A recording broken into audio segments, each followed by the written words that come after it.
nós éramos, acredito que ainda somos, muito radicais com relação, radicais no bom sentido, viu gente? Com relação a que o movimento de mulheres, o movimento feminista, ele precisa ser um movimento de mulheres, né? Então não cabe aí outras interferências. Hoje é claro que a gente tem não só um movimento de gênero, mas também um movimento de identidade de gênero, e aí são os transfeminismos, outras coisas que naquela época para a gente não estavam postas.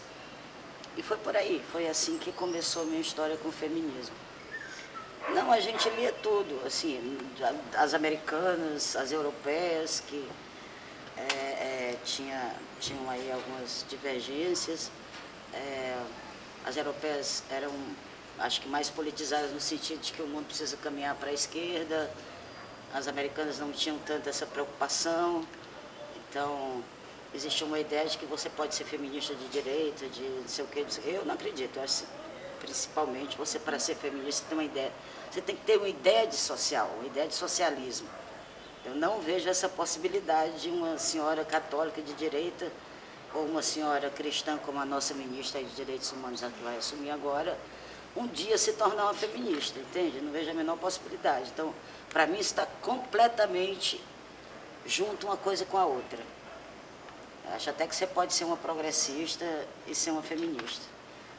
Mas, a partir daí, não vejo possibilidade. Quando as exiladas chegaram e com essa nova ideia de pautas específicas, que a gente não conhecia, mas que muita gente compreendeu, foi bem... A esquerda é muito machista, ainda é hoje. Hoje ela disfarça mais porque o mundo, obviamente, evoluiu, mas não foi fácil, entendeu? Porque a União das Mulheres Cearenses mesmo, a União das Mulheres tinha homens na direção da União das Mulheres Cearenses. Claramente tinha homens até que eu acho que mandavam na União das Mulheres Cearenses mais do que as mulheres. Essa foi uma das questões assim que eu achei engraçado isso aí, porque quem falou essas coisas lá fui eu.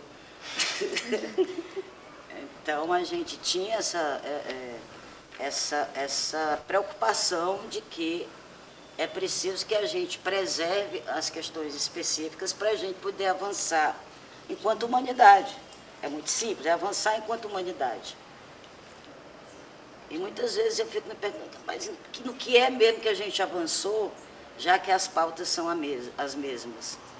Eu te digo, a gente avançou como mulheres. A gente conquistou coisas, a Nilce citou aí o artigo da Constituição que passou a ter o nome mulheres e não só homens.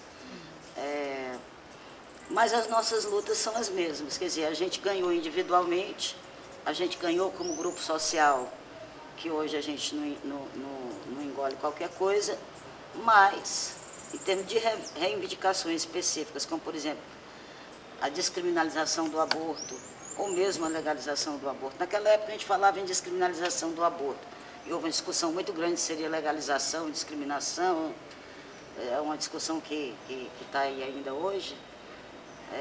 Então eu acho que assim, pode parecer que a gente não avançou muito, porque as pautas são as mesmas. Mas no nosso convívio diário, cotidiano, com os homens, a gente avançou muito. Nós temos o quê? Uma mulher assassinada a cada 2, 3 dias aqui no Ceará. É uma estatística assim, impressionante.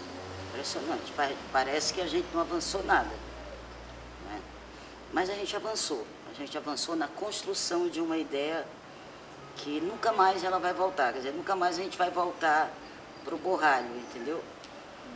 Então nós estamos num momento no Brasil que é muito difícil, mas que existiria com ou sem esse povo que está entrando agora, que é um momento que a gente vai ter que realmente fazer uma outra ruptura como aquela que a gente fez no começo com as organizações de esquerda. Agora ela vai ser mais ampla, agora ela tem que ser mais ampla, agora ela precisa ser mais ampla.